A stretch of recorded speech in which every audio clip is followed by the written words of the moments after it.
বলো তো এগুলো কি? দেখে বুঝতে পারছো? হ্যাঁ, একদম ঠিক ধরেছ। এগুলো হচ্ছে পাট শাক। একটু নেতিয়ে গেছে ফ্রিজে রাখার জন্য। আসলে এটা আমি এনেছিলাম কালকে। বাজারে দেখে মনটা এত ভালো হয়ে গেল, ভীষণ ভালো লাগে। এই গরমকালে রোজ রোজ কী খাবো বুঝতে পারি না। আর গরমকালে ননভেজটাও যেন খেতে গেলে ওই অত আদা রসুন দিয়ে রোজ রোজ খাওয়া, ওটাও যেন বিরক্তিকর লাগে। তো যখনই এই সবুজ শাক, আমি একটু শাক প্রিয়, ভালো লাগে বিভিন্ন ধরনের শাক সবজি খেতে। তো যখনই এই পাট শাকটা দেখলাম, মনটা মানে আনন্দে ভরে গেল। ভাবলাম ঠিক আছে, এক আঁটি নিয়ে যাই, আজকে পাট শাক ভেজে খাবো। কালকের আর করা হয়নি, তাই ফ্রিজে রেখেছিলাম, যার জন্য একটু নেতিয়ে গেছে, কিন্তু যখন এনেছিলাম তখন একদম টাটকা সতেজ ছিল। যাই হোক, আজ একটু পাট শাক সম্বন্ধে তোমাদেরকে বলবো। অনেকেই জানে পাট শাক সম্বন্ধে, এর উপকারিতা বলার আর কিছু বলার অপেক্ষা রাখে না, কিন্তু আজকের অনেকেই জানে না, তাদের জন্য আমি একটু পাট শাক সম্বন্ধে বলি। এই পাট শাকগুলো পেকে গেলে অতটা ভালো লাগে না, বা পাতাগুলো বড় হয়ে গেলে। ঠিক এরকম একটু কচি অবস্থায় এগুলো খুব ভালো লাগে, মানে মুখে দিলে ছিবড়ে লাগে না। এটা একদম মুখের মধ্যে ভেজে খেলে, বা বিভিন্ন অনেকে ডাল দিয়েও করে, ছোলার ডাল দিয়ে করে, অনেকে চিংড়ি দিয়ে ভাজা করে, তো ভীষণ ভালো লাগে খেতে। এই স্বাদ সত্যি অতুলনীয়। যারা খেয়েছে তারা অবশ্যই আমার সাথে একমত হবেন যে এটা কতটা সুন্দর খেতে। তো এই পাট শাকটা কাটার কিন্তু একটা নিয়ম আছে, অনেকে জানে অনেকে জানে না। আমি যারা জানে না তাদের জন্য একটু শেয়ার করছি। এই যে পাট শাকটা এরকম করে ধরে পিছন দিক থেকে বোটা সমেত এটাকে এরকমভাবে কেটে নিতে হয়। মানে যে শিরাটা আছে, মেন শিরাটা, ওটাকে বের করে নিতে হয়। নিয়ে এই হচ্ছে এরকম করে পাট শাকটাকে বের করে দিতে হয়।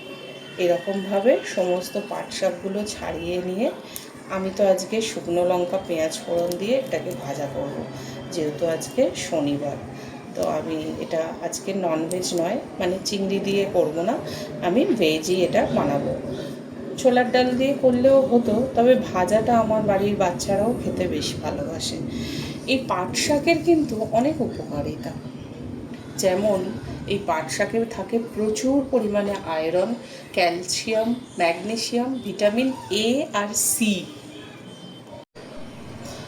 আর এই পাট শাক ইমিউনিটি বুস্ট করতে এবং ওয়েট লসের ক্ষেত্রে পাট শাক কিন্তু অপরিহার্য।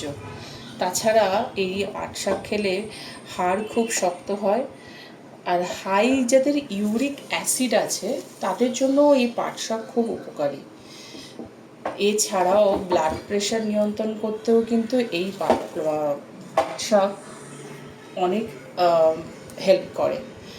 এই পাট শাক, চলো আজকে তোমাদেরকে পাট শাকের একটা রেসিপি, খুব সিম্পল রেসিপি, কিন্তু খেতে দুর্দান্ত লাগে, আজকে সেই রেসিপিটা তোমাদের সাথে শেয়ার। আচ্ছা, পাট শাকের একটা খুব ইজি একটা রেসিপি দেখিয়ে দিচ্ছি, যার জন্য আমার লাগছে রসুন, পেঁয়াজ, শুকনো লঙ্কা, পাট শাক কেটে নিয়েছি, আর নুন হলুদ, আর কিছু না।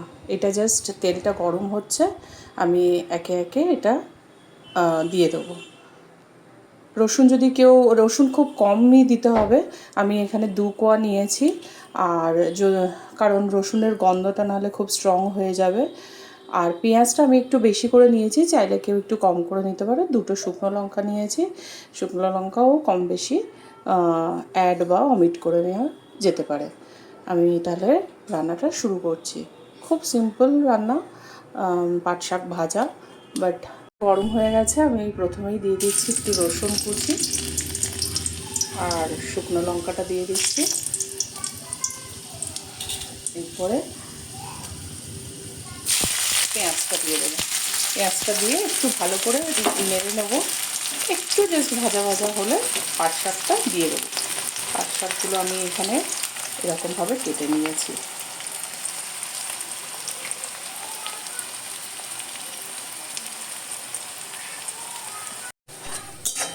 পেঁয়াজগুলো একটু ভাজা ভাজা হয়ে গেছে।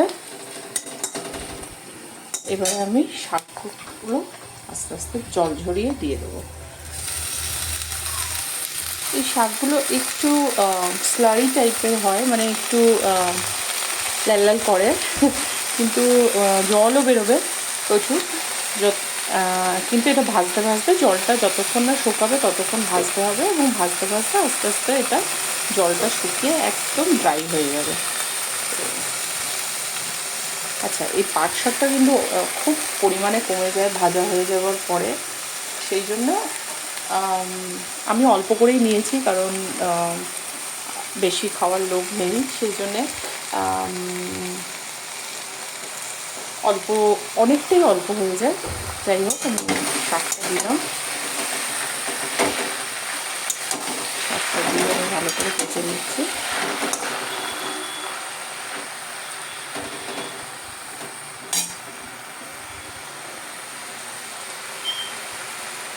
এবারে দিয়ে দেবো একটু নুন,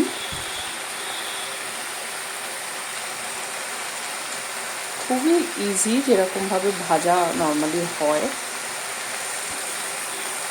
সেই রকমই এটাকে ভেজে নেব ভালো করে মিক্স করে। এটা থেকে অনেকটা জল বেরোবে, কিন্তু জল বেরোবে প্রচণ্ড,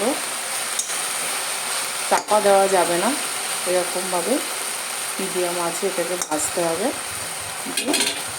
আমি ভালো করে মিক্স করে নিতে হবে।